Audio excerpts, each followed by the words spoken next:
Senhores deputados, senhor presidente Temístocles, senhores telespectadores da TV Assembleia, ouvintes da Rádio Assembleia. Estamos diante de um ano eleitoral e muitas vezes os agentes políticos diretamente envolvidos com o processo se deixam levar pela paixão e, ao fazerem isso, empobrecem o processo político, não contribuem para melhorar a qualidade da democracia brasileira, que, apesar de tudo, vem se consolidando cada vez mais. Fazer um embate político, tentando desqualificar a nossa presidente Dilma, muitas vezes recorrendo até uma atitude preconceituosa, fazer um embate político sem levar em conta os fatos concretos da ação do governo federal no estado do Piauí, é desqualificar e empobrecer a nossa democracia. Nós tivemos essa semana aqui nesta casa um embate em torno da presença do governo federal no nosso estado, no que respeita ao trabalho na área do saneamento básico, no que diz respeito ao investimento na área do saneamento básico, mais diretamente em relação, senhor presidente, à área de esgotamento sanitário. Quando eu fui presidente da GESPISA e assumi aquela casa lá em abril de 2007, havia no estado do Piauí apenas 4 sistemas de esgotamento sanitário em operação. E todos eles parciais, ou seja, nenhum atendendo totalmente às áreas urbanas das cidades onde estavam implantados. Era o sistema Teresina, com a cobertura de cerca de 15%, um sistema pequeno em Picos, um sistema pequeno em Oeiras e um sistema também parcial na cidade de Corrente. E era só, senhor presidente, o que havia de esgotamento sanitário no estado do Piauí. Acho que talvez por isso o deputado Fábio Novo se antecipou e na segunda-feira comunicou uma notícia boa para o Piauí. A notícia de que de um rol de 650 cidades beneficiadas com quase 3 bilhões de reais para investimento na área de saneamento no Brasil, o governo federal incluiu 57 cidades do estado do Piauí. E eu aqui na hora fiz até uma parte, fiz uma conta, 57 cidades representam aproximadamente 0,9% dos municípios do Brasil. No entanto, nossas 57 cidades representam aproximadamente 9,5% das 650 cidades beneficiadas pelo investimento, sendo o Piauí o estado que mais teve cidades incluídas nessa ação do governo federal através da FUNASA. 57 cidades, beneficiando cidades, muitas cidades, na área de esgotamento sanitário, especificamente Anísio de Abreu, Bom Jesus. Vejam só a importância do esgotamento sanitário chegar e ser ampliado numa cidade como Bom Jesus, que é uma cidade que está crescendo, que não tinha uma universidade que hoje tem, uma Universidade Federal do Piauí atuando fortemente. São 100 professores naquela instituição lá, quase todos com doutorado, se não pelo menos com mestrado, e o esgotamento sanitário chegando para continuar o processo de desenvolvimento daquela cidade. Curral Novo também com esgoto, Esperantina, cidade na qual o nosso presidente tem uma presença pessoal e política, é uma cidade que tem problemas sérios de drenagem de esgoto, está aqui listada para receber investimento na área de esgotamento sanitário. Marcos Parente, Regeneração, São João do Piauí, outra cidade que está em franca expansão, que vai se expandir mais com esse investimento na área de esgoto. São Pedro do Piauí, São Raimundo Nonato, trata-se de uma ampliação. Então eu me juntei aqui ao deputado Fábio Novo para comemorar esta atenção diferenciada do governo federal ao estado do Piauí, na hora que decide alocar recursos significativos para o saneamento, para a ampliação das ações de saneamento na área de água e de esgotamento sanitário. Mas houve aqui quem considerasse isso aqui uma migalha. quem considerasse isso aqui uma migalha.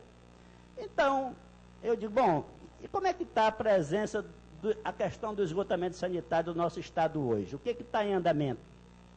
Eu já disse aqui que em abril de 2007 só havia 4 sistemas em operação e nada mais sendo executado.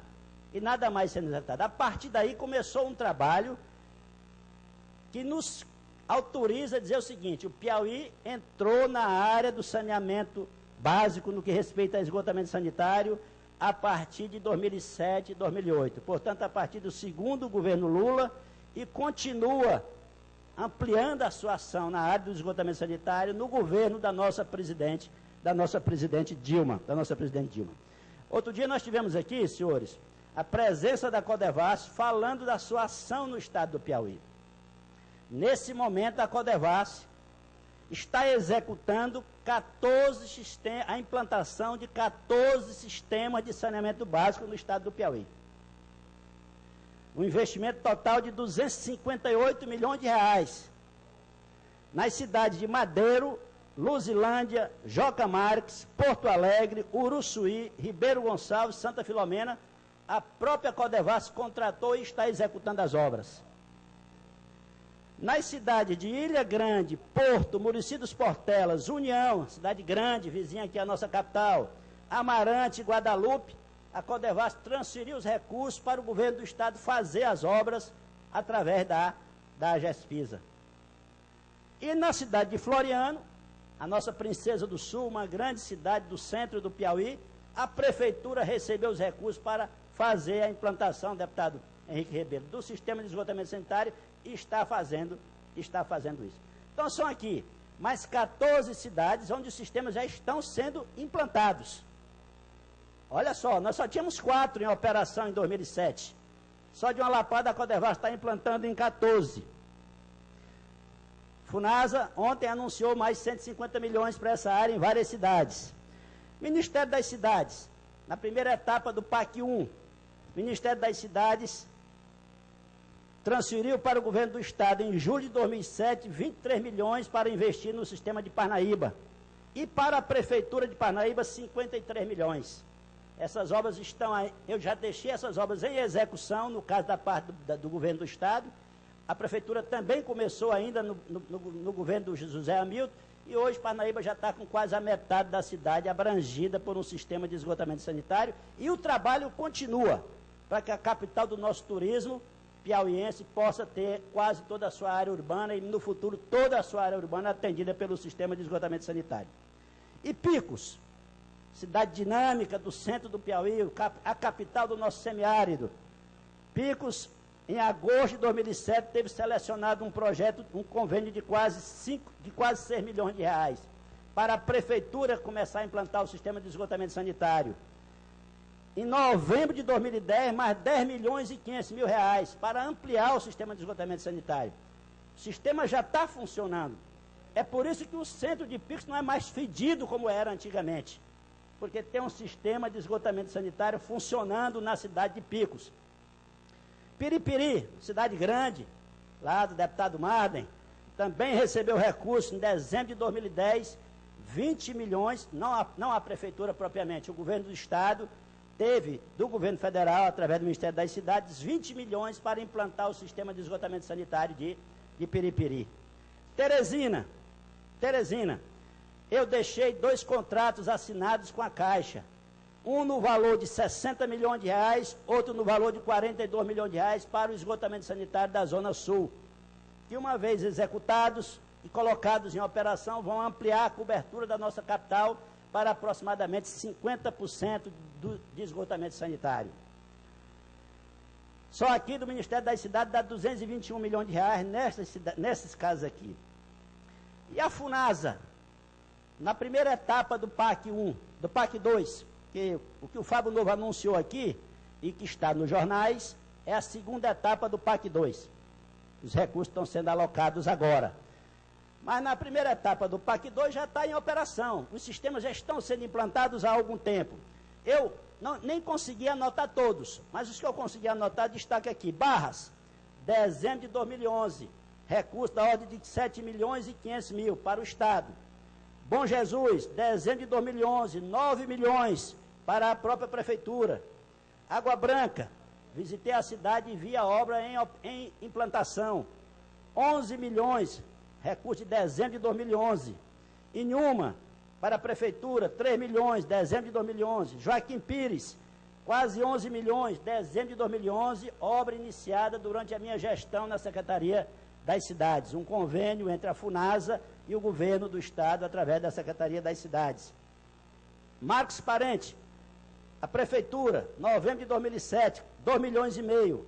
Miguel Alves, outubro de 2009, 3 milhões, dezembro de 2011, 8 milhões e 900 mil para a Prefeitura ampliar o sistema daquela cidade. Palmeirais, outubro de 2009, 3 milhões, dezembro de 2011, 4 milhões e 500, também para a Prefeitura.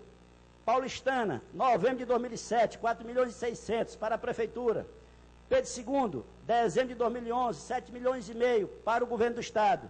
Piracuruca, novembro de 2007, 4 milhões e 200 para o Governo do Estado.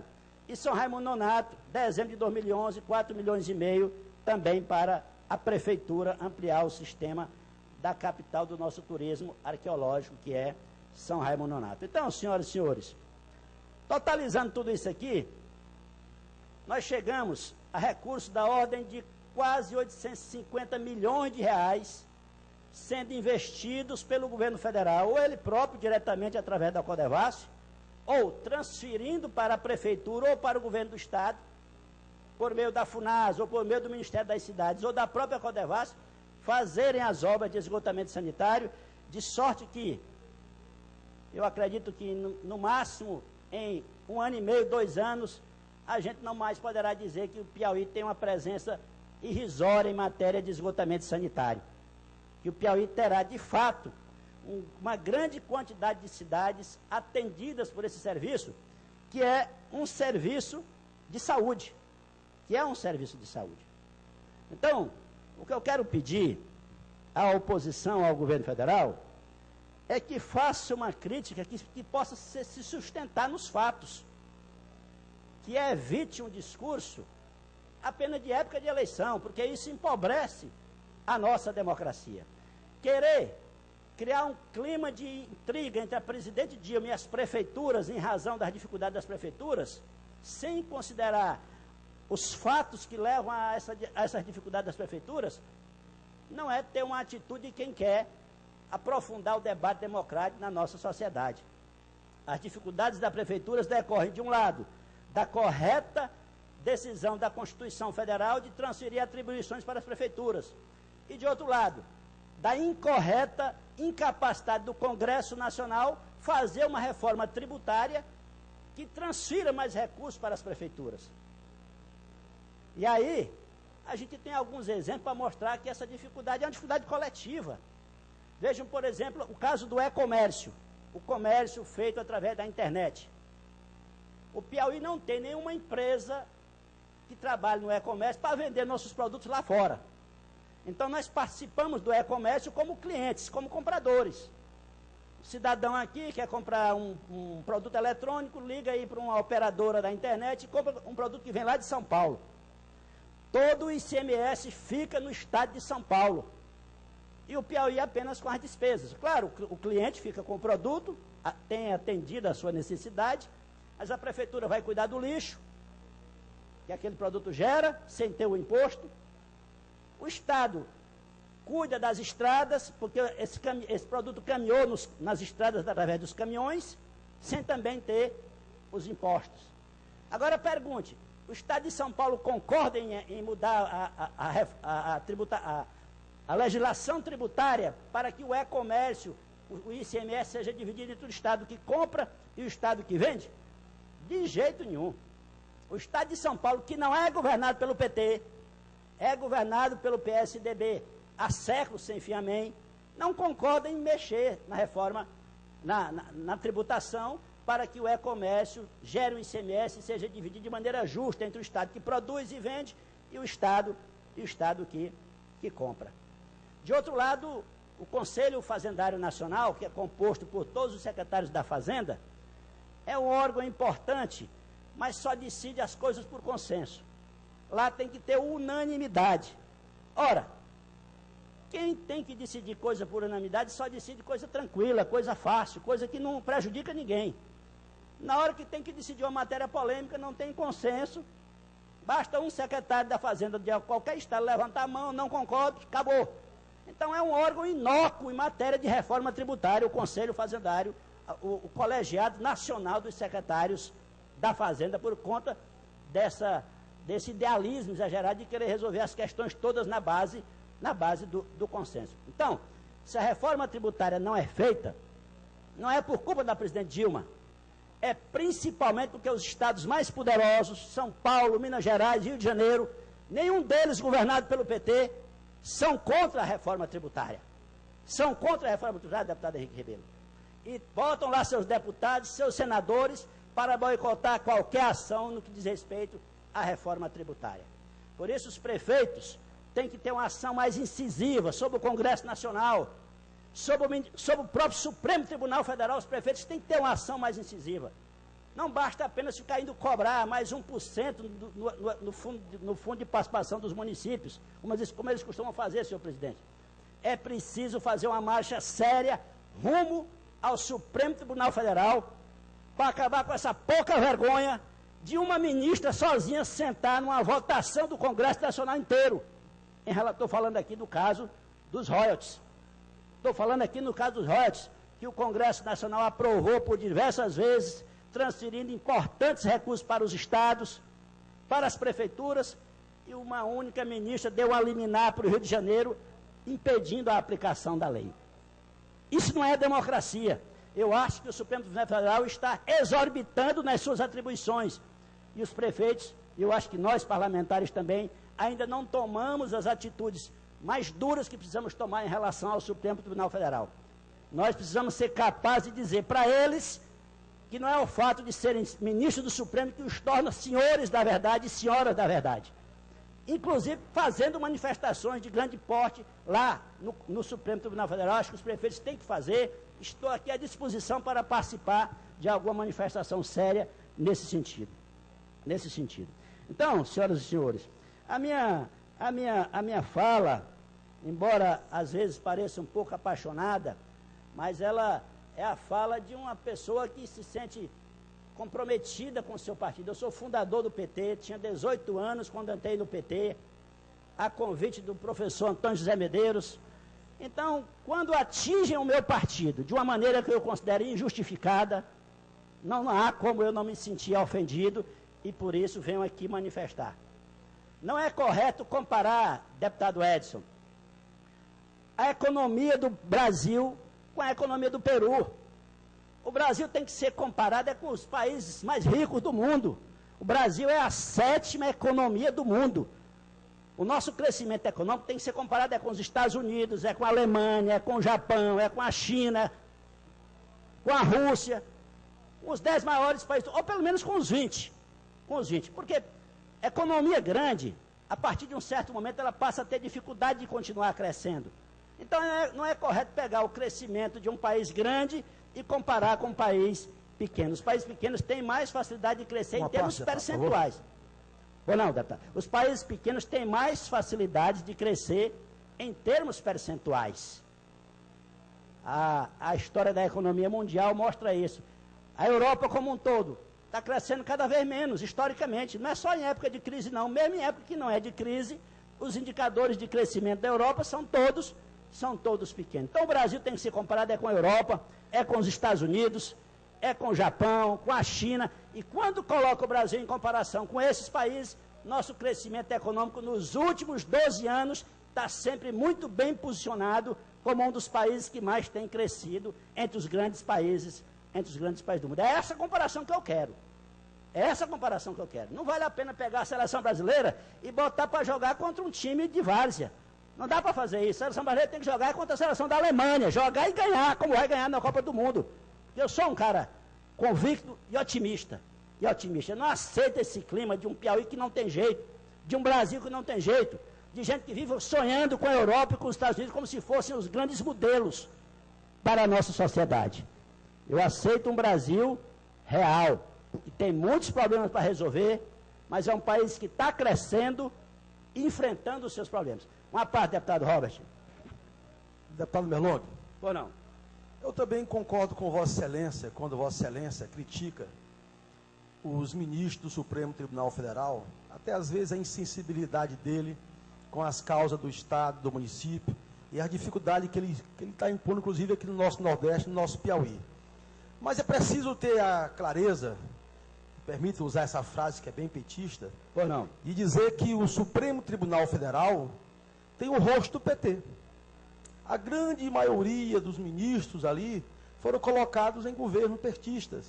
Eu lembro, deputado, que anos atrás, os maiores juristas do Brasil, os maiores homens públicos do Brasil, estavam no Supremo Tribunal Federal.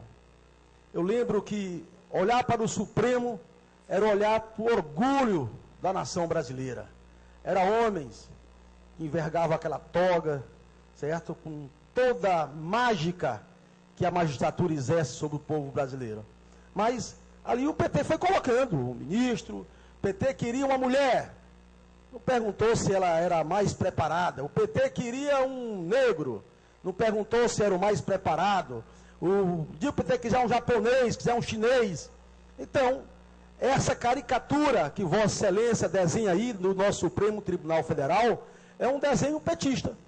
Olha ali quantos ministros tem o Supremo e quantos foram colocados ali pelo PT. Eu acho que o PT não teve o devido cuidado, certo?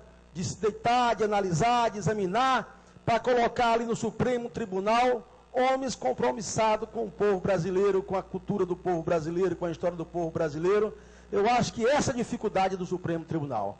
Eu acho que os ministros poderiam ter passado por uma avaliação melhor, poderiam ter sido melhor examinado, poderiam ser ministros que de fato representem a grandeza do povo brasileiro. Obrigado, deputado. Ou não, deputado? O PT não é infalível. Eu concordo com isso, comete erros de vez em quando, às vezes até com uma frequência maior do que eu acho que seria oportuno. Mas até às vezes quando erra, o PT mostra que, às vezes, né, favorece a democracia. Esses ministros passaram por um processo de indicação dos seus pares, não é isso? E chegaram vários nomes para a escolha do presidente. Depois eles são apreciados pelo Senado Federal, que em geral confirma o nome indicado pelo presidente. Não é isso? Tudo bem. Então essa parte de responsabilidade nós temos. Mas o fato dos ministros indicados pelo presidente Lula, pela presidente Dilma, não sei se ela já indicou alguém, a maior parte ainda foi do Lula, terem independência para votarem naquilo que eles querem, não é contra o PT não, isso faz a favorecer o PT.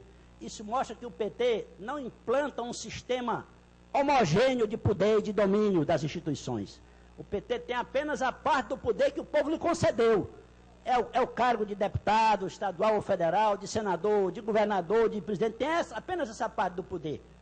E quando nomeia um ministro do Supremo ou de qualquer outro colegiado da Justiça, não espera que aquele cara venha perguntar para nós em que é que ele deve votar. Ele tem que ter autonomia para votar naquilo que ele acredita. É assim que as instituições têm que funcionar. Cada uma com sua independência e com a sua autonomia. Não tem essa história de engavetador geral da República em governo do PT, deputado Robert. Como tinha antes. No governo do PT, o comandante do Ministério Público Nacional tem autonomia e muitas vezes tem até mais vontade de investigar o PT. Eu acho até meio estranho isso. Mas não deixa de ser vantajoso para a democracia o fato de quem está no Executivo não ter a capacidade de controlar quem está no Ministério Público e quem está no Poder Judiciário. Então é ponto a favor do PT, o fato do Supremo ter independência para julgar, inclusive, grandes autoridades do próprio governo federal. É ponto a favor da democracia e, portanto, o PT favorece a consolidação da democracia. O deputado Robert é um deputado muito inteligente, é uma inteligência que vem de berço, eu já tive a satisfação, a honra de conversar com o pai dele várias vezes. O professor Magalhães é um homem de uma inteligência ímpar e de uma presença de espírito grandiosa. Mas eu acho que se herdou a inteligência, deputado Robert, no que respeita à paixão, às vezes você se excede. que respeita a paixão que você defende suas causas. Olha, comparar o Brasil com o que aconteceu na Espanha nas vésperas da Segunda Guerra Mundial é um exagero, é uma paixão exagerada, deputado. Guernica era uma pequena aldeia espanhola que foi bombardeada pelas forças do que viria depois a ser um ditador por 50 anos na Espanha, o generalíssimo Francisco Franco. Serviu de laboratório para as tropas nazistas bombardearem a população civil. Praticamente foi a partir dali que se deixou de haver diferença entre civil e militar. Foi a partir dali que deixou, nas guerras antigas, se fazia uma certa diferença entre os militares e civis. Entre militares. As guerras eram travadas nos campos de batalha entre os militares. As cidades pouco sofriam com as guerras. A partir da Segunda Guerra Mundial se deixou de haver essa diferença e as guerras se tornaram mais duras para a população civil, mais cruéis para a população civil. E um dos laboratórios em que isso foi experimentado foi lá em Guernica. O generalíssimo Franco, fazendo um golpe contra a República Espanhola, recorreu ao apoio dos nazistas que estavam acumulando força, que logo em seguida levaria para a Segunda Guerra Mundial, e a Força Aérea Alemã, a mais poderosa do mundo na época, bombardeou a aldeia, enquanto as tropas do Franco metralhavam a população. Eu sei que há muitos problemas de segurança no nosso país, mas a gente não vive num clima de uma guerra civil que matou quase 1 milhão de pessoas, como foi a Guerra Civil Espanhola, e que instaurou uma ditadura que durou 50 anos, a ditadura do generalíssimo Franco na Espanha. Então, o que eu quero, num ambiente de debate, que às vezes pode até se acalorar, não há problema no debate se acalorar, a gente defender as ideias, às vezes, com uma certa paixão, pode até tornar o ambiente mais leve. Mas o que eu quero é um debate centrado nos fatos, rejeito de pronto qualquer tentativa de discriminar a nossa presidente. Não é aquela mulher, é a presidente do Brasil, escolhida por todos os brasileiros e brasileiras. É uma mulher capaz, foi lá para o Ministério das Minas e Energia, num ambiente dominado por homens, deu recado, tirou o Brasil do apagão que aconteceu no governo anterior, no governo do PSDB, tirou o Brasil do apagão, mudou o marco regulatório do setor de energia do Brasil, ao ponto de chegar a ter condições de diminuir a tarifa de energia, como aconteceu o ano passado, o que possibilitou o aumento do consumo, porque as pessoas passaram a poder comprar mais eletrodomésticos, inclusive ar-condicionado, no caso da nossa Teresina tão quente.